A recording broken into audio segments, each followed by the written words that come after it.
こんにちは、作曲家の夏見るいです。今日はサックスをプロに習ってみようという企画です。まず私はすごく初心者です。プライベートで仲良くさせてもらってるミカさんっていうお友達がいるんですけど、今日はその方にサックスを一から習って最後どこまで吹けるようになるか検証していこうと思います。おうち時間が増えて楽器を新しく始めたいっていう人が増えてるって楽器屋さんから聞いたので、今日はこの動画を見てサックスありだなとか逆に私はなしだなとか何か参考にしてもらえたら嬉しいです。早速今日のサックスの先生ミカさんを呼びたいと思います。ミカさんお願いします。こんにちは。サックス奏者のミカです。よろしくお願いします。お願いします。お願いします。これはレンタルで8000円ぐらいで借りたサックスです。おー、綺麗。綺麗ですね。やっぱ管楽器って綺麗ですね。光ってますね。光ってる。まあ J マイケルというメーカーのサックスなんですけども、ちょっとセルマーっぽい感じが、コルクグリスがないので、ちょっとコルクグリスを取ってきます。おお、ありがとうございます。これはコルクグリスといって、コルクをコルクに塗るグリスですね。こう塗ってマウスピースと、こう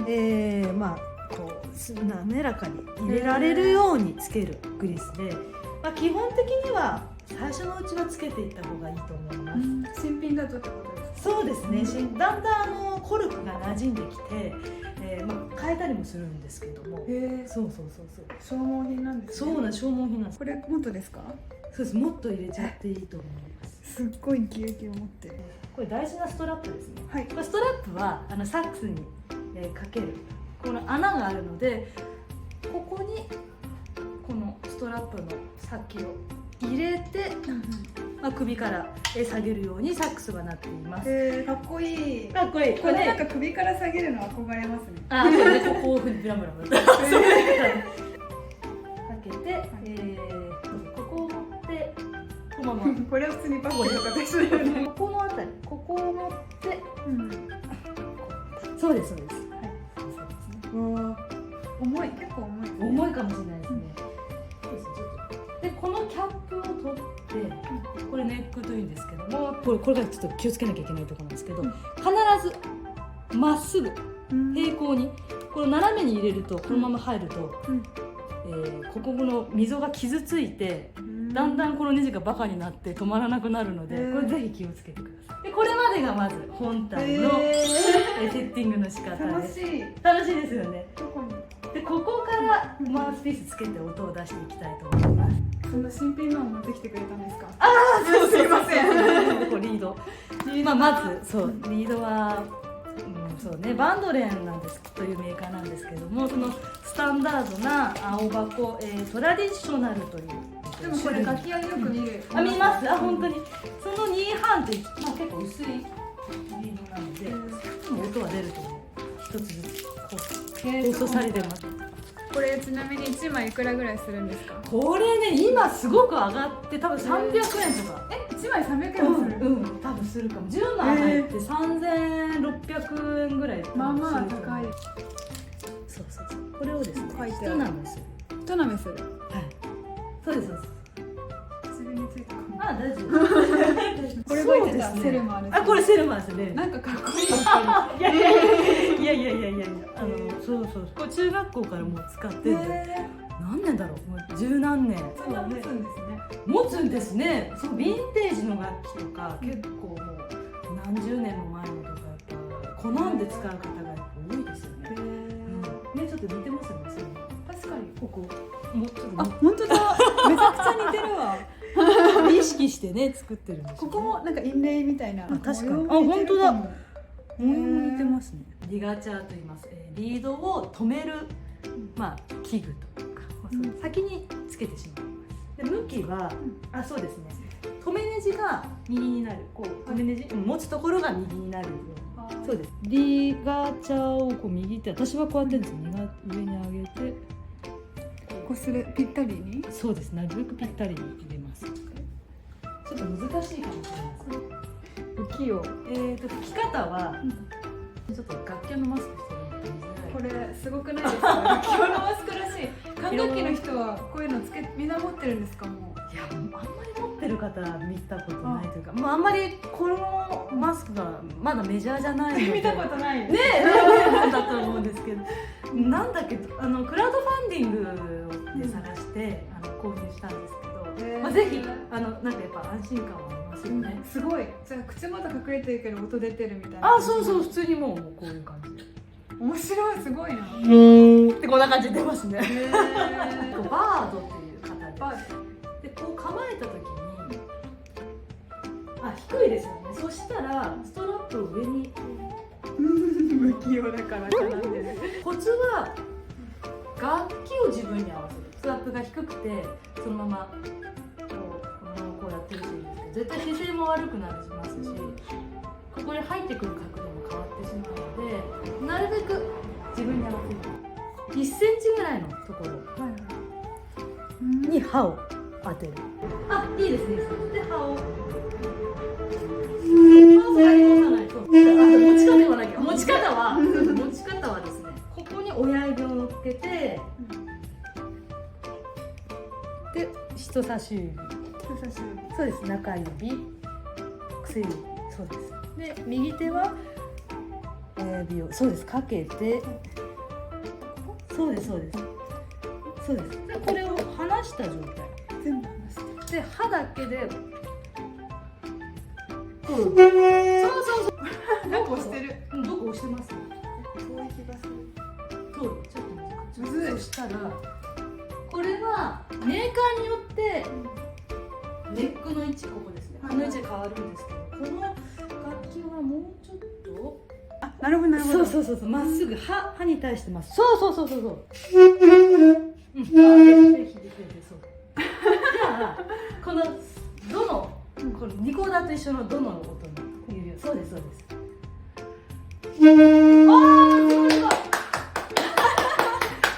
すっごい体力いりますね。リガチャ変えてみましょうか。ちょっと私のリガチャを持ってきました。で先にリガチャを、これなんでそうするかっていうと、逆でもいいんですよ。リードをこう入れて、つけといて、リガチャを刺しても全然いいんですけど、なんで私がやらないかっていうと、リードを先に置いてリガチャを刺すときにリードの先端を傷つけてしまう。しかも300円もするのにショックすぎる。かけたらね、あんま良くないって言われて、なるべくかけないように。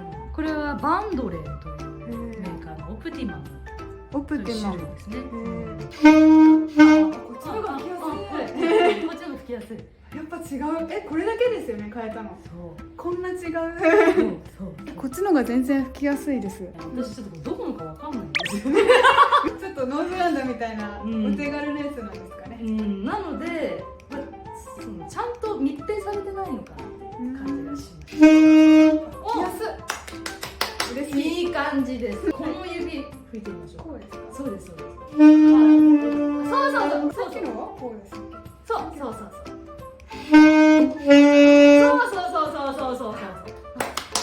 ルイさん全然吹けますね。本当ですか？う普通がわかんないですけど、でもなんか音が出てよかったです。とりあえずなんか音が出ないことも予想してたんで。結構サックスで音出しやすいんです。このラの指です。それが。音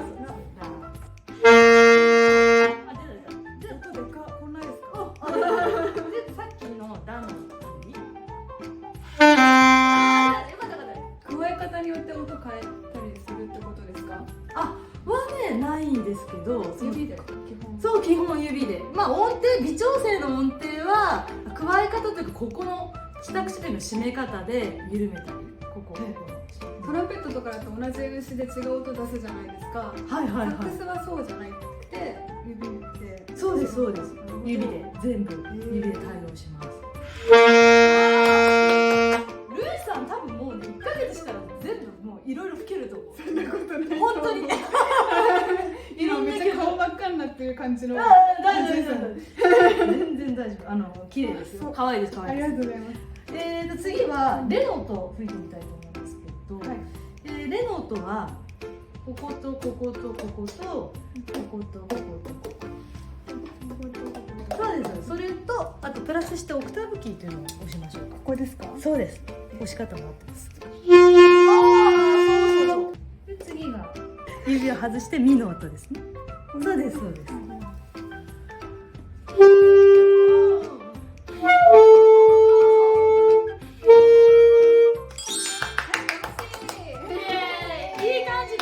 ことでソラシドレミファソなんベードはですね実音のが吹きました。基本的にリコーダーの意味と一緒、ソプラノリコーダーと一緒と思っていただくと、まあ何年も前だからそれもやばいな、それもでも順番ですよね、単純に。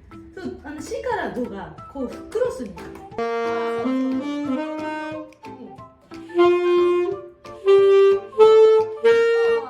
でタンギングを今度やっていきたいと思うんですけど、タンギングって何ぞやっていうと思うんですが、音を切る奏法のことを言うんですね。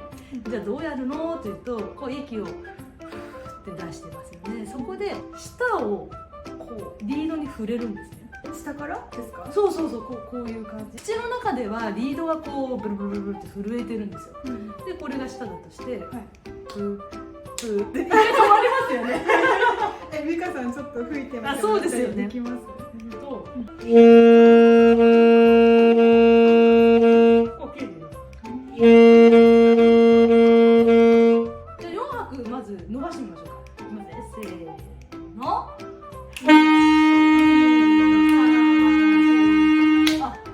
ルイさん、運動やってます？運動今ですか？今はなんか YouTuber ののがちゃんが好きで、1日15分ぐらいしかやってないんですけど、どんなスクワットとかです。やっぱりそういう音がするんです。わかるんですか？わかる。腹筋がしっかりしてる。腹筋あります？はい。よかった。はい、それ生かされてます。腹筋大事なんですね。大事。すごく今いい音が出てて、ちゃんとお腹で支えてる音が出てるので。吹奏楽部の人とかってランニングとかしてるイメージあって、確かにそういうことなんですね。そうやっぱね、その肺活量っていうのはまあランニングすれば伸びるっちゃ伸びますけど、やっぱ水泳とかいいって言いますよね。楽しい。褒められるとなんか乗せられてすごい本当に上手だから楽しい気分になってくる。タンギング挑戦してみましょうか。ですね、ド2拍で伸ばして、そうですね、タンギングをやりましょう。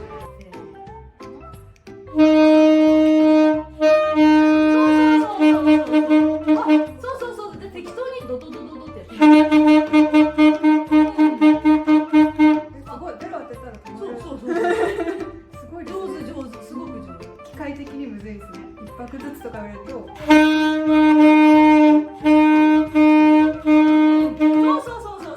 れ早くやるとかもできるってことですよね、美香さんは。そうですね。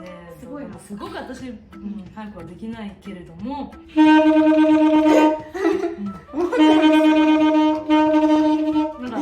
これダブルタンギング今ずるしてね、シングルタンギングで訓練しました。訓練。なるほど。練習すればできます。だ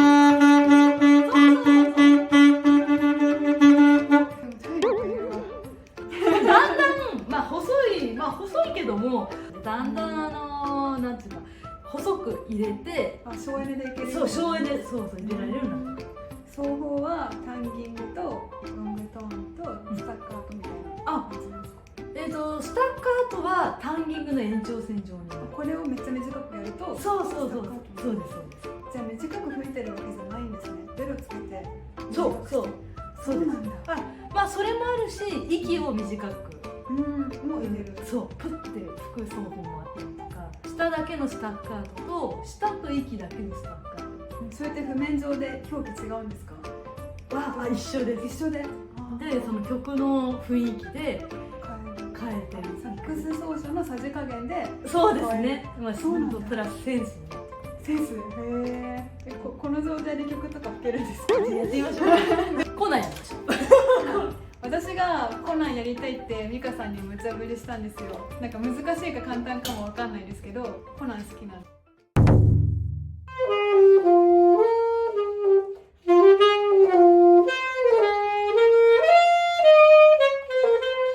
やべえ、めっちゃ難しい。大丈夫。これオクターブ下で書いたんですけど、はい、原曲はオクターブ上なのでオクターブ上でいきたいと思います。そして何もわからない。やってみましょう。キーを押します。次がミ。で次ミ。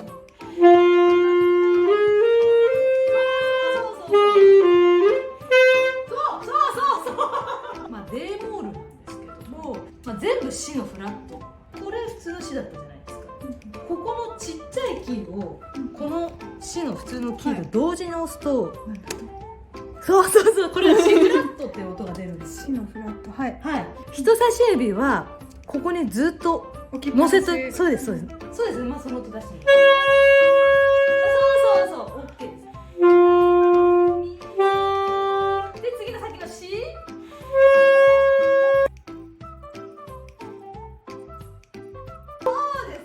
やっぱあれかもです。実音と言われてる音の違いがあー出てくるこれは一応楽器がこれあるあるなんですけどもサックスは一応楽器なんですよ。でアルトサックスとバリトンサックスは S 管といって2のフラットの音を基準とした基調とした楽器で、テナーサックスとソプラノサックスは霊管といって、まあ、シのフラットを基調とした楽器になるんですけど、インツェの楽器でやってる人はちょっと出てる音と、ね、言われてる音と吹いてる音が違くてあれっていう感じに、私そんな絶対音感バリバリじゃないんですけど、それでもちょっと違和感ある。私が実音で言ったらです。あ、そうかもしれない。ドイツ音名で言いますね。はい。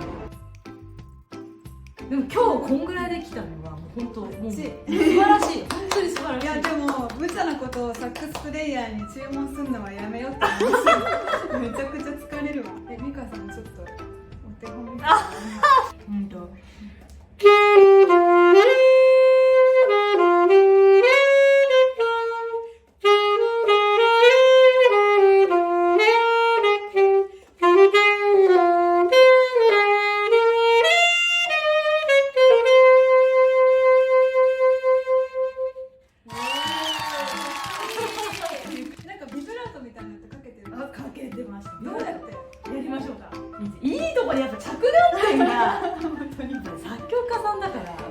私のチャルメラみたいな音とは明らかに違うっていうビブラートはまあ、いろんなやり方があるんですけど、じゃあ私はどうやってるかちょっとお話をします。下唇を緩めます。ワンワンワンワンって感じ。こういう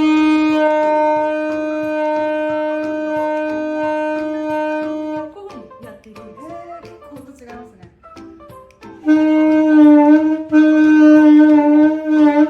そう楽しい。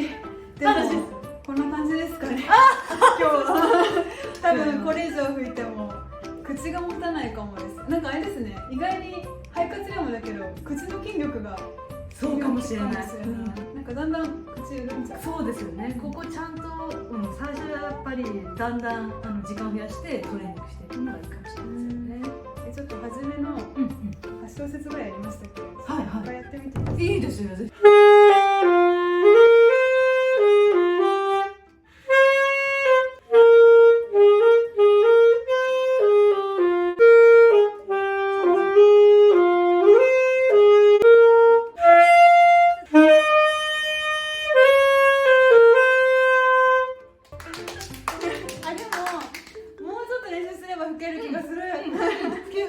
ありがとうございました。お疲れ様でした。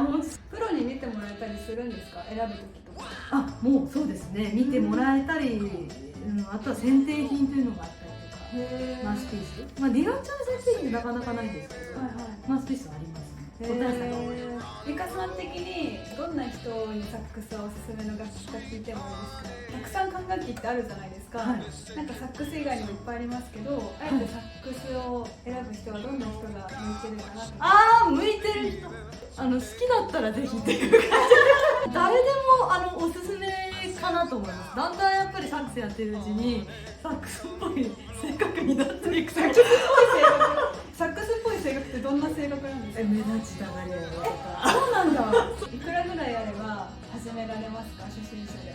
これもね、いろいろあるんですけど、私としてはやっぱり、まあ、20万円以上の楽器がいいかな。もうちょっとした方がいいですけど、まあ、10何万とか16万ぐらいなら20万超えのが全然いいと思う。そうなんだ。今のもいいかもしれませんよね。これ今だと70万ぐらいするらしいです。そう楽器の値段って下がることがなくて、もう上がるものなので、欲しい時が買い時です。今より上がっちゃうから。絶対上がると思います。見たことないですから。この楽器8000円でレンタル1ヶ月でできたんですよ。概要欄にそのレンタルした会社を貼っていこうと思うんですけど、そしたらなんか私みたいに初めは1回レンタルしてみてハマりそうみたいに思ったら買えばいいかも。ありですね。すごくいいサービスだと思います。これあと1ヶ月借りれるんで普通に練習しようと思います。美香さんも YouTube やってるんですよね。そうなんですね。やらせていただいてます。なんかそっちの動画を概要欄に貼っとくんで、私たちで美香さんに逆にベースを弾いてもらうっていうのをやってるんで、よかったら飛んでみてください。ではバイバーイ。バイバーイ。ありがとうございました。ちなみに今日使ったお部屋は私が普段作曲や DTM なんかを教えている音楽教室の一室を使わせていただきました。作曲はこんな感じの場所でやっています。柴又音楽教室というところでお琴の先生なんかもいる教室なので、興味があればチェックしてみてください。私はこち亀が大好きなので葛飾区とかそれだけで嬉しいんですよね。ここまで見てくださりありがとうございます。このチャンネルでは音楽好きがゆるく楽しめる動画を出していくので、ぜひぜひチャンネル登録いいねよろしくお願いします。ではまたね。